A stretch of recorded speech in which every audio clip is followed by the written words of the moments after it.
Muy buenos días, familia, Misión Grande.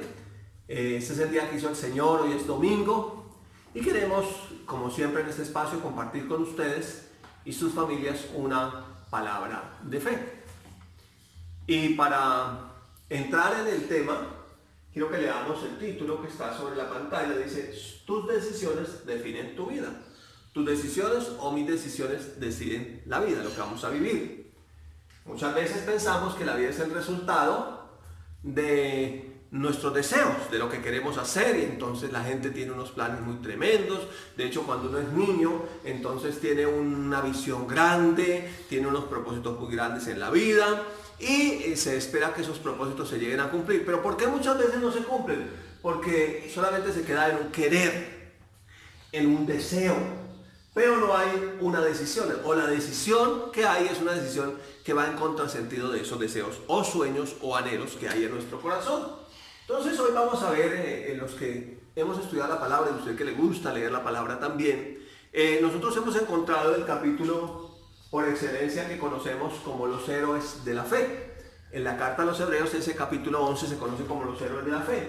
Y vamos a estudiar esta mañana un poco acerca de la vida de Moisés en Hebreos 11, del versículo 23 al 29. Pero antes quiero colocar una frase ahí en tu corazón para que nos conectemos bien con el tema que vamos a ver hoy. Dice, lo que hoy vivimos es el resultado de lo que ayer decidimos hacer. Lo que hoy vivimos es el resultado de lo que ayer decidimos hacer. Nuestras vidas nunca serán el resultado de lo que queremos ser, a menos que decidamos en ese sentido de lo que queremos hacer. Porque lo que marca la vida del ser humano son sus decisiones, lo que nosotros decidimos hacer. Me gustó la frase de un predicador que escuché esta semana, creo que fue Dante Gebel tal vez, que decía, por eso el primer libro escrito en el Nuevo Testamento después de los Evangelios no se llama los deseos de los apóstoles, no se llaman las intenciones de los apóstoles, se llaman los hechos de los apóstoles. Entonces ellos decidieron hacer conforme a lo que Dios les había mandado hacer. Y eso marcó la diferencia, marcó sus vidas y marcó también nuestras vidas. Bien, entonces vamos a leer el texto. Hebreos capítulo número 11, versículos 23 al 29. Dice así, por la fe Moisés, cuando nació fue escondido por sus padres por 3 meses. Porque le vieron niño hermoso y no temieron el decreto del rey. Es muy importante eso, que las decisiones nunca se estén basadas en el temor, nunca sean por temor, sino por la fe. Luego dice, verso 24, por la fe Moisés, hecho ya grande, rehusó llamarse hijo de la hija del faraón, escogiendo antes ser maltratado con el pueblo de Dios, que gozar de los deleites temporales del pecado, teniendo por mayores riquezas el vituperio de Cristo, que los tesoros de los egipcios, porque tenía puesta su mirada en el galardón. Él tenía una visión clara. 27. Por la fe dejó Egipto, no temiendo la ira del rey, porque se sostuvo como viendo al invisible. Por la fe celebró la Pascua y la aspersión de la sangre, para que el que destruía a los primogénitos no los tocase a ellos. Por la fe pasaron el mar rojo como por tierra seca, e intentando los egipcios hacer lo mismo, fueron ahogados. Amén. Entonces, este es el texto base sobre el cual vamos a estudiar y vamos a ver 5 principios que nos enseña la fe de Moisés. 5 principios que serían muy importantes tener en cuenta antes de tomar una decisión. Repito, que sus decisiones nunca sean el resultado del temor, del miedo, de las circunstancias, sino que sus decisiones sean el resultado de su fe, que nuestras decisiones sean el resultado de nuestras convicciones, de lo que creemos, del resultado de haber recibido la palabra de Dios y haber creído en ella. Entonces vamos a ver 5 principios que nos enseña la fe de Moisés, resumiendo este texto. Entonces, Moisés tomó decisiones por la fe. Básicamente, lo que él hizo fue que él tomó decisiones por la fe. Y durante toda la enseñanza vamos a tener estas 2 caras, la cara del faraón, la cara de Moisés, y yo pienso que nosotros, ya habiendo nacido de nuevo como creyentes, como cristianos, nuevas criaturas en Cristo Jesús, siempre tenemos dentro de nosotros un faraón, son los deseos de la carne o como dice la Reina Valera, deseos de la carne o los deseos de hacer mal, en una naturaleza todavía, en el cuerpo humano no regenerado. Y tenemos también dentro de nosotros un Moisés, un espíritu que anhela hacer lo que Dios quiere. El apóstol Pablo, por el Espíritu Santo, dijo: yo en mi carne no tengo nada que confiar. Entonces tenemos todo que confiar en el Espíritu, pero en la carne nada. Entonces, 5 principios nos enseña la fe de Moisés. Y está fácil enseñar así con los 5 dedos de la mano para ver esos principios. Número 1, el cuidado. Lo colocamos con el dedo pequeño porque generalmente cuando somos pequeños nuestros padres nos cuidan, pero también nosotros somos los pequeños del Señor y necesitamos tener cuidado para que crezcamos. Número 2, segundo principio, la identidad. Recuerde usted que cuando el hijo pródigo o el hijo rebelde, este vagabundón que había salido por allá y se había gastado la fortuna con prostitutas y demás, volvió a la casa, le colocaron el anillo. Eso significa identidad, sigue siendo hijo y nuestra identidad es en Cristo. Número 3, el más alto, el llamado, el supremo llamamiento de Dios en Cristo Jesús. Y número 4, la santificación. Ya posicionalmente somos santos al haber recibido al Señor Jesús y haber nacido nuevo, pero dice que santo, santifíquese cada día. Entonces la santificación. Y número 5, el temor de Dios. Yo pienso que de este 5, del temor de Dios, dependen los otros principios. Entonces ese principio del temor de Dios considero yo que es el más importante. Bien, vamos con el punto número 1, o el dedo pequeño en nuestra enseñanza, el meñique. Entonces nos enseña que los padres escondieron a Moisés, como lo vemos aquí en la imagen, era un bebé, entonces ellos van y lo esconden. Y veamos un poquito el texto. Entonces nuestro texto base, el versículo 23, Hebreos 11, 23, dice: por la fe, Moisés cuando nació fue escondido por sus padres por 3 meses, porque le vieron niño hermoso y subrayo, no temieron el decreto del rey. Entonces la decisión de sus padres fue una decisión por la fe, nunca por temor, por sus convicciones. ¿Qué había sucedido? Ellos, recuerden el contexto, estaban esclavos en Egipto. Egipto los había esclavizado y el faraón había dado una serie de ordenanzas o decretos en contra de esos niños que nacían. En Éxodo 1:22 nos dice: el faraón por su parte dio esta orden a todo el pueblo. ¿Cuál era la orden? Tiren al río a todos los niños hebreos que nazcan. A las niñas déjenlas con vida. Entonces la orden era: si nace un niño, ahóguenlo. Si nace un niño, ahóguenlo. Siempre esa decisión diabólica de matar niños, ¿no? Hoy también tenemos, legalicen el aborto, aborto legal ya. El aborto ya no es un delito, ahora el aborto es un derecho. Entonces, maten los niños, maten los niños. Siempre el enemigo ha tenido esa actitud de asesinar a los niños. Luego en Éxodo 2:2 nos dice: la mujer, esta era la mamá de Moisés, quedó embarazada y tuvo un hijo, ese era Moisés. Al verlo tan hermoso, lo escondió durante 3 meses. Entonces ellos lo esconden. ¿Con qué propósito? Con el propósito de cuidarlo. Entonces aquí encontramos el primer principio que queremos ver esta mañana, y es el principio del cuidado. En la infancia, los padres toman decisiones sobre sus hijos para cuidarlos. Toman la decisión de alimentarlos, toman la decisión de bañarlos, toman la decisión de hacer todo lo que tenga que ver con su cuidado, enseñarlos a alimentarse, etcétera, para que ellos vayan creciendo.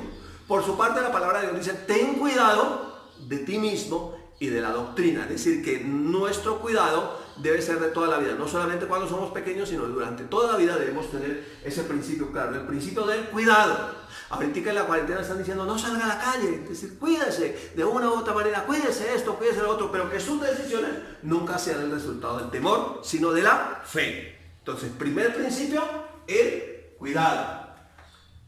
Lo segundo que vemos aquí fue que por la fe él escogió un nombre, el dedo anular. Entonces, el principio de la identidad, él escogió un nombre. Miren lo que dice nuestro texto: por la fe Moisés, hecho ya grande, rehusó llamarse hijo de la hija de Faraón, escogiendo antes ser maltratado con el pueblo de Dios que gozar de los deleites temporales del pecado, teniendo por mayores riquezas el vituperio de Cristo que los tesoros de los egipcios, porque tenía puesta su mirada en el galardón.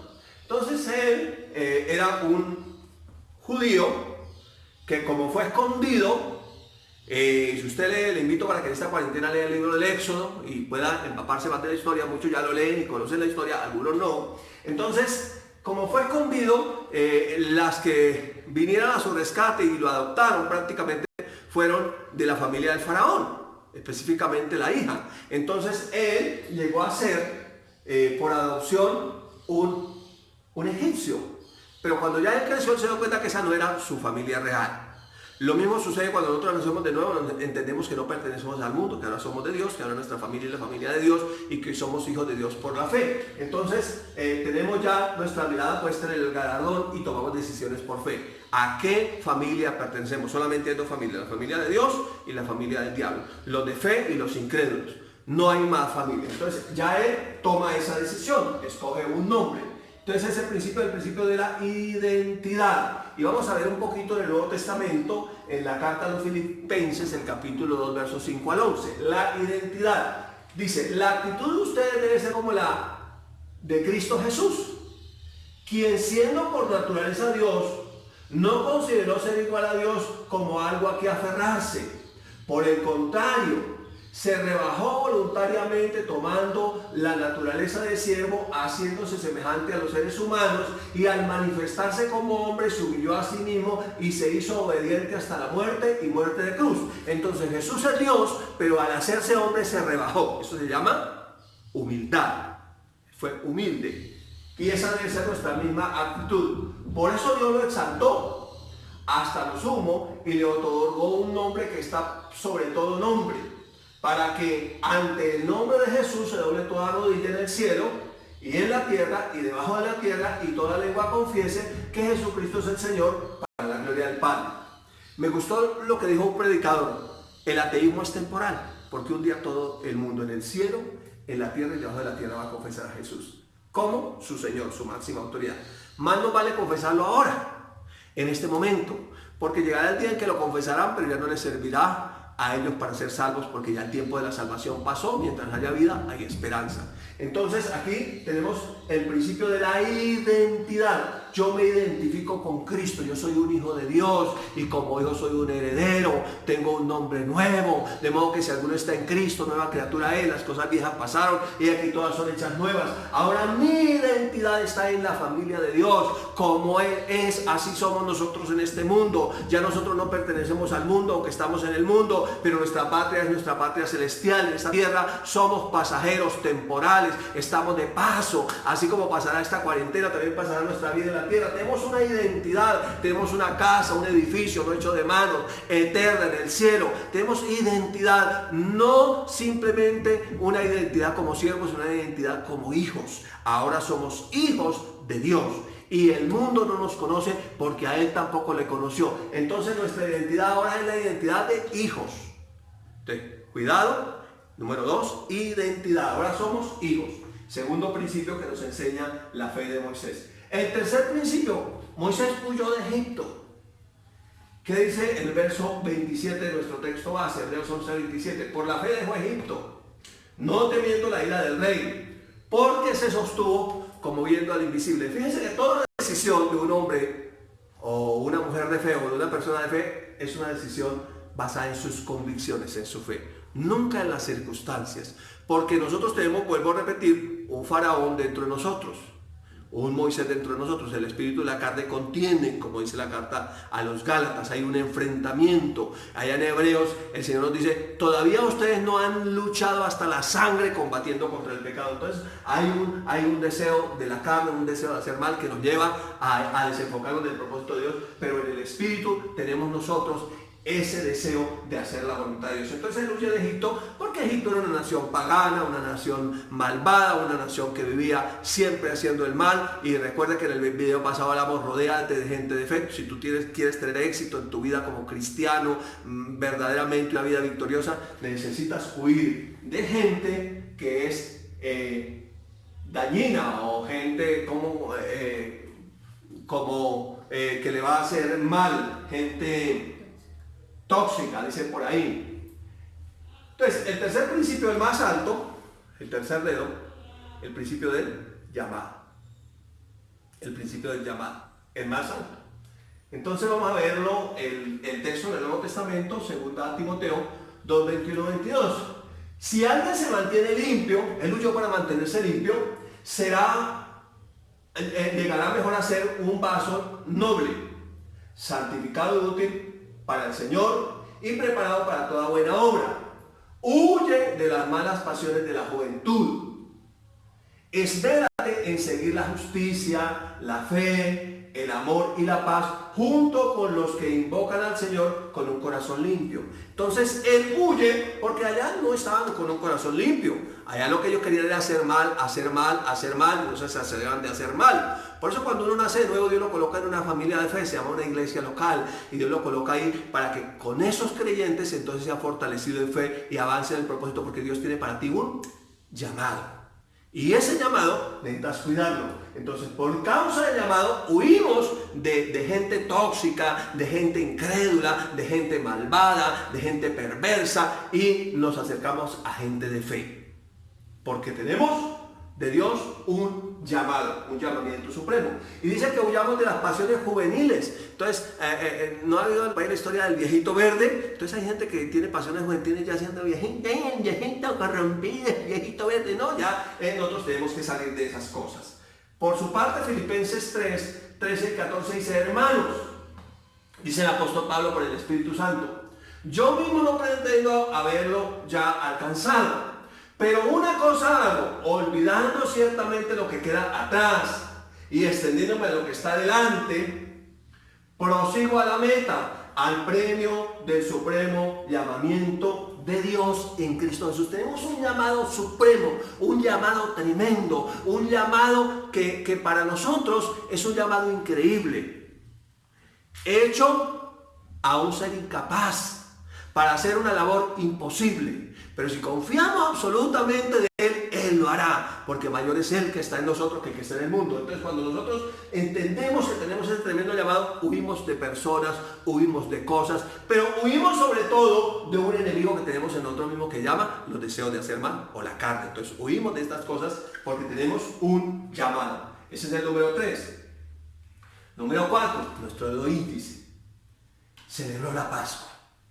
Entonces, nuestro texto base, el versículo 28 de Hebreos 11 dice: por la fe celebró la Pascua y la aspersión de la sangre con un propósito, para que el que destruía a los primogénitos no los tocase a ellos. Era el ángel de la muerte que estaba matando a todos los primogénitos. Usted ha estudiado en Éxodo las 10 plagas, entonces esta plaga era la muerte de los primogénitos. Entonces él por la fe celebró la Pascua, hizo una fiesta. Cuando estaban allá con el COVID-19 y todo el mundo asustado, Moisés estaba allá en fiesta, preparando la fiesta. El pueblo de Israel estaba en fiesta, estaban comiendo el cordero, habían colocado la sangre allá al frente en sus puertas y estaban diciendo: aquí el ángel de la muerte no va a entrar, porque con nosotros está el poderoso. Del mismo modo nosotros debemos estar celebrando nuestra Pascua, nuestra fiesta, que es Cristo Jesús. Miren lo que dice en el Nuevo Testamento, hablando aquí del llamado de la santificación. Ese celebrar la Pascua implica lo que es la santificación. La santificación no es colocarle una aureola o ponerle allí la kipa, no. La santificación es apartado con un propósito. Entonces ellos estaban apartados con un propósito. Dios tenía un propósito para ellos. Primera carta a los Corintios 5, 7 al 11 dice: limpiados de la vieja levadura, para que sea nueva masa, sin levadura como sois, porque nuestra Pascua, que es Cristo, ya fue sacrificado por nosotros. Entonces, nuestra fiesta es que Cristo resucitó. Pero hay algo como una levadura que está en nosotros, que son los deseos de hacer mal. Entonces nosotros debemos limpiarnos. ¿Qué nos limpia? De esa levadura de pecado, de malicia, de maldad. La palabra de Dios. La palabra nos limpia. Nos limpia. ¿Por qué nos santificamos? Lo que realmente nos santifica es la palabra. El oír la palabra nos va apartando de cosas que nosotros debemos dejar. Ese es nuestro derrotero. Ese es el que nos indica el camino. Recuerden que es el dedo índice. Santificación. Cuando uno señala a otro y dice: tú eres un pecador, hay 3 dedos que nos señalan a otro y dicen: límpiate tú también, porque necesitas estar limpio. Entonces, el contexto de esta escritura es la fornicación. De allí, si usted lee completo el texto en el Nuevo Testamento, 1 Corintios 5, va a encontrar que había un hombre tan perverso que estaba fornicando con la madrastra. Versículo 8 dice: así que celebremos la fiesta, no con la vieja levadura, ni con la levadura de malicia y de maldad, sino con panes sin levadura, de sinceridad y de verdad. Os he escrito por carta que no os juntéis con los fornicarios. Entonces estaba hablando del pecado sexual específicamente, el pecado que es contra el templo del Espíritu Santo, que es nuestro cuerpo. Entonces dice que no se junten con los fornicarios, y aclara en el verso 10, no absolutamente con los fornicarios de este mundo, o con los avaros, o los ladrones, o con los idólatras, pues en tal caso le sería necesario salir del mundo. No está hablando de no juntarse con fornicarios del mundo, porque nosotros nos juntamos con ellos para evangelizarlos. Está hablando de un pueblo que está santificándose porque tiene un llamado de Dios, porque son hijos de Dios, que ya tienen una identidad, se están cuidando. Entonces está hablando es ya dentro de la iglesia como tal. El versículo 11 lo aclara. Más bien os escribí, por eso lo resalto en rojo, no juntéis con ninguno que llamándose hermano a alguien que ya nació de nuevo, alguien que está con nosotros, fuere fornicario o avaro o idólatra o maldiciente o borracho o ladrón. Con el tal ni aun comáis. Es una palabra fuerte. Ahora que vivimos nosotros en esta sociedad, y yo pienso que la iglesia de alguna manera hay esa mentalidad y nosotros luchamos con eso, eso nos sucede a todos, una mentalidad de doble moral. Una mentalidad sí, yo puedo ir el domingo a la iglesia, pero el viernes por la noche, viernes cultural, me voy a la discoteca, y a la discoteca Sodoma y Gomorra, muevo el esqueleto y a ver, pongo ahí musiquita y me echo mi bailadita con la vecina y tal. Y todavía con esa mentalidad hay un poco en el sentido, si hablamos aquí de Moisés, un poco egipcia, un poco faraónica, un poco carnal, un poco inmunda. Entonces nosotros tenemos que santificarnos cada día. No que ya lo hayamos logrado, no, estamos en proceso, estamos luchando contra esa manera de pensar equivocada, contra esa manera de pensar malvada. Y número 5, pasaron el Mar Rojo. Tremendo, lo pasaron en seco. Pasaron el mar en seco. Eso es impresionante, eso es algo que humanamente no se puede entender. Entonces el texto, el versículo 29 de Hebreos 11 dice: por la fe pasaron el Mar Rojo como por tierra seca. O sea, ni siquiera se mojaron el calzado. E intentando hacer lo mismo, los egipcios se ahogaron, fueron ahogados. Este principio es el principio del temor de Dios. Este es bien interesante. Entonces estamos usando este dedo, el temor de Dios.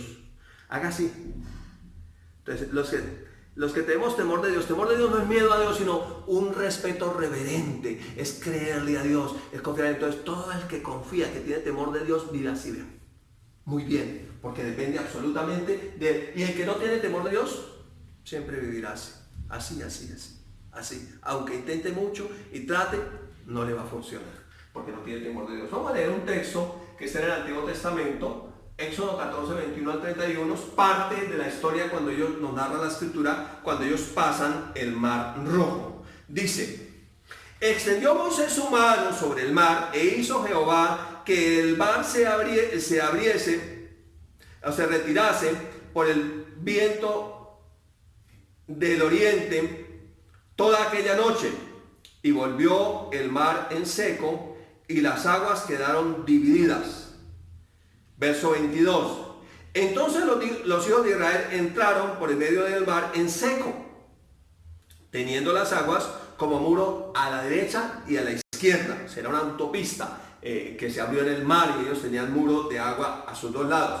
Versículo 23. Siguiendo los egipcios, entraron tras ellos hasta la mitad del mar, toda la caballería de Faraón, sus carros y su gente de a caballo. Aconteció que a la vigilia de la mañana, que Jehová miró el campamento de los egipcios desde la columna de fuego y nube, y trastornó el campamento de los egipcios, y quitó las ruedas de sus carros, y los trastornó gravemente. Entonces los egipcios dijeron: huyamos de delante de Israel, porque Jehová pelea por ellos contra los egipcios. Este es un tiempo donde Dios va a hacer diferencia entre el pueblo de Dios y el que no lo es. Este es un tiempo donde Dios hará diferencia, vuelvo a repetir, entre el pueblo de Dios y el que no lo es, entre el Hijo de Dios y el que no lo es. Verso 26.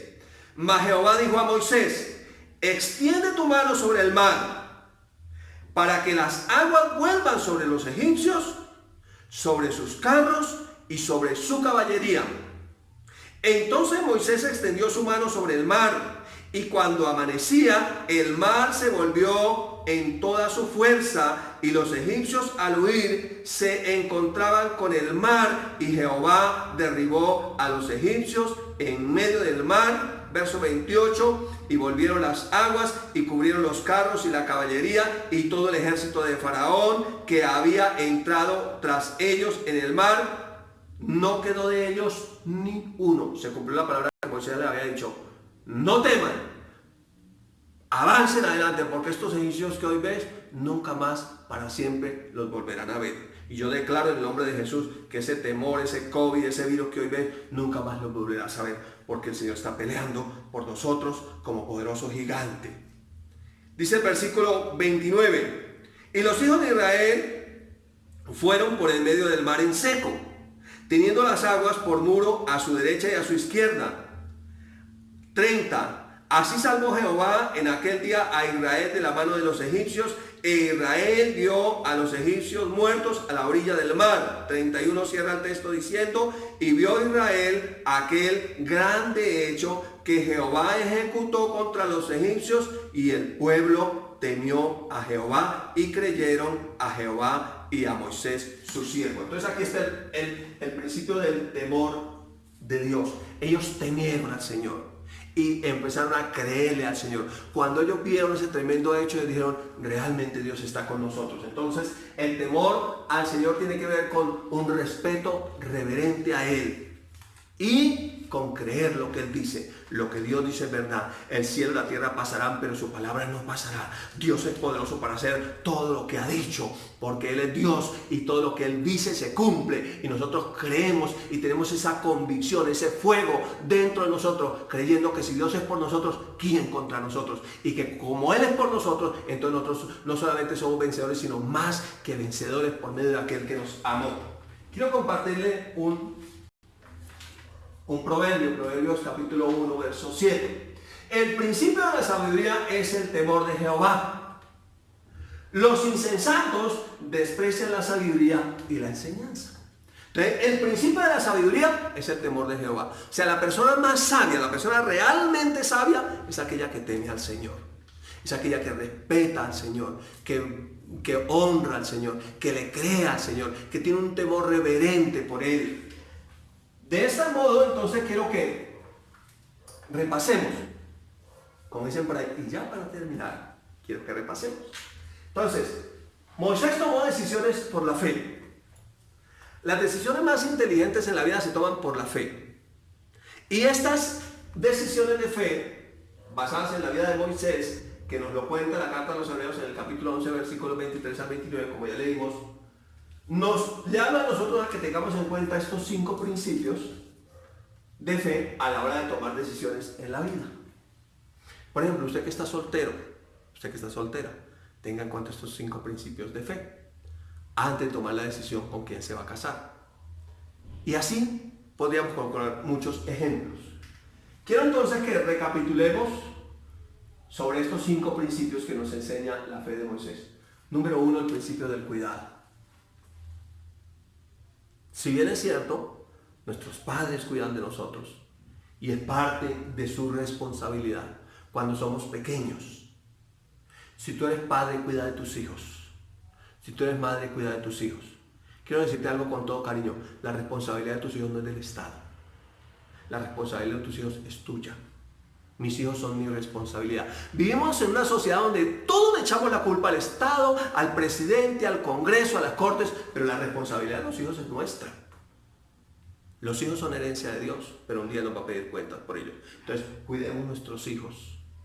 Cuidemos que ven nuestros hijos, que oyen nuestros hijos, con quién se comunican nuestros hijos. Hoy, en esta era de las comunicaciones, es muy importante cuidar a nuestros hijos, lo que ellos ven, lo que ellos oyen, con quién se comunican. Pero también el cuidado tiene que ver con nosotros mismos. Ten cuidado de ti mismo y de la doctrina. Persiste en ello, porque haciendo estas cosas no caerás jamás. Entonces, ¿Cuál es el cuidado de mí mismo? ¿Cómo me cuido yo mismo? El Espíritu Santo lo dijo a través del apóstol Pedro. Desead como niños recién nacidos la leche espiritual no adulterada para que por ella crezca para salvación. Tome palabra en la mañana, en la tarde, en la noche. Tome palabra, cante, ore la palabra, crea la palabra, viva la palabra. Cuídese, límpiese de usted mismo. Entonces necesitamos cuidarnos de nosotros mismos. Ese cuidado es interesante. ¿Y cómo nos cuidamos nosotros? En oración. Cuando dependemos absolutamente de Él. Somos pequeños, dependemos de Él, entonces nos estamos cuidando en oración. Número 2. La identidad, nuestro compromiso, la identidad. Entonces nosotros debemos tener la identidad clara. Somos hijos de Dios. Y si hijos también somos herederos. Y entonces debemos tener la misma actitud de Cristo Jesús. ¿Cuál es la actitud de Cristo Jesús? Una actitud humilde. Él se despojó de ser Dios.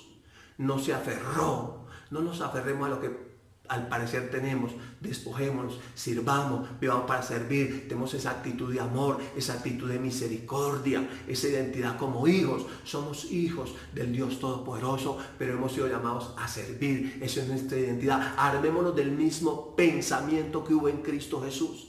Esa es un arma poderosa como identidad. La tentación del enemigo siempre fue: si eres el Hijo de Dios, haz esto. Si eres el Hijo de Dios, haz esto. Usted los cristianos. Usted que la aleluya. Entonces diga, a ver, entonces píntela, yo se la coloreo. Entonces no sé qué. Entonces no, usted es hijo de Dios. Y si hijo, usted es heredero. Y que esté en un proceso de crecimiento, no importa. Pero usted alaba al Señor, usted crea al Señor. Y Dios le va a recompensar. Al principio parece que fueras perdiendo, pero al final del proceso vas a ver que tú eres hijo de Dios y que eres más que vencedor. Número 3. Entonces nuestro dedo más alto. El llamado. Él te llamó. Él te cuidó, Él te dio una identidad, Él te llamó. Y Él te llamó con un llamamiento supremo. Y por cuando tengo llamado, entonces yo me aparto de las cosas que me dañan. De las personas, como decía hace un momentico, de las personas, como de las personas tóxicas. Y de las cosas tóxicas, porque tengo un llamado. El supremo llamamiento de Dios en Cristo Jesús. ¿Y para qué soy bueno yo? Para lo que Dios te haya llamado. Cuando Dios te llama, Dios te da la visión, pero Dios te da la provisión, te da la capacidad, te da la gracia para hacer aquello para lo cual Dios te llamó. Por eso si estás en el centro de entrenamiento bíblico preparándote y entonces llegó ahorita la cuarentena, no te desanimes. Aprende a manejar el computador, el celular, llama a alguien que te ayude, pero sigue estudiando. No pares porque tienes un llamado y ese llamado te lleva más allá. Y entonces sigues adelante por encima de las circunstancias porque hay un supremo llamamiento. Como dice el Espíritu Santo por el apóstol Pablo, olvidando ciertamente lo que queda atrás, me extiendo a lo que está delante, al premio del supremo llamamiento de Dios en Cristo Jesús. Hay un premio, hay un galardón. Sigue adelante, no te desanimes, avanza. El COVID-19 pasará, las circunstancias pasarán y tú pasarás por encima e irás adelante porque tienes un tremendo llamado de Dios. El Espíritu del Señor está sobre ti y entonces eso te sube y te lleva a un nivel mayor porque eres hijo del Dios Todopoderoso y tienes un llamado sobrenatural sobre tu vida. Y número 4, el que te señala el camino, la santificación. Es un proceso diario, todos los días, una lucha entre el Espíritu y los deseos de hacer mal. Voy a orar y la carne no quiere. Voy a estudiar la palabra y la carne no quiere. La carne quiere pecar y el Espíritu no quiere. Hay una lucha ahí, el fruto del Espíritu y el deseo de la carne. Entonces hay ahí las obras de la carne y el fruto del Espíritu. Esto dice la carta a los Gálatas en esta cuarentena para que usted vea. Entonces es esa santificación cada día. Celebró la Pascua. Entonces ya no con la malicia, ya no con la maldad, ya no con el pensamiento de fornicación. Ya se dice, soy un hijo de Dios, estoy soltero, estoy soltera, me voy a guardar, voy a mantenerme puro, porque yo sé que Dios tiene para mí lo mejor. Y entonces estás cambiando la mentalidad, estás cambiando tu manera de pensar, estás santificando tu mente, porque tienes un propósito de parte de Dios. Pero quien te santifica es el Señor, es dependiendo de Él. No son mis propias fuerzas, es dependiendo de Él. Por eso no dejes de congregarte, no dejes de leer la palabra, no dejes de orar, no dejes de estudiar, no dejes de estar en contacto con gente de fe, porque Dios es el que te santifica. Él te salvó, eso es una gracia, pero hay una gracia que santifica. Es Él en mí, la esperanza y gloria. Y número 5, y creo yo el más importante que nos enseña hoy, el temor de Dios. Ahora sí, el temor de Dios es un temor reverente. No es un miedo, es una fe, una convicción absoluta de que si Él lo dijo, Él lo hará. Que Él es el que te cuida, que es el que te dio una identidad, que fue el que te llamó, que es el que te santifica, que te provee, que hace absolutamente todo. Y entonces puedes decir, si Dios es por mí, ¿quién contra mí? Te bendigo en esta mañana en el nombre de Jesús y te invito para que medites y estudies más estos principios. Bendiciones. No queríamos terminar este video sin darte la oportunidad de recibir a Jesús en tu corazón, porque en la Biblia dice que con el corazón se cree, pero con la boca se confiesa para salvación. Así que repite esto: recibo a Jesús como mi Señor y mi Salvador. Creo que Él murió y resucitó para darme salvación. Escribe mi nombre en el libro de la vida y no lo borres jamás. Amén. Y también queremos invitarte a que te suscribas para que no te pierdas ninguna prédica y alimentes tu fe.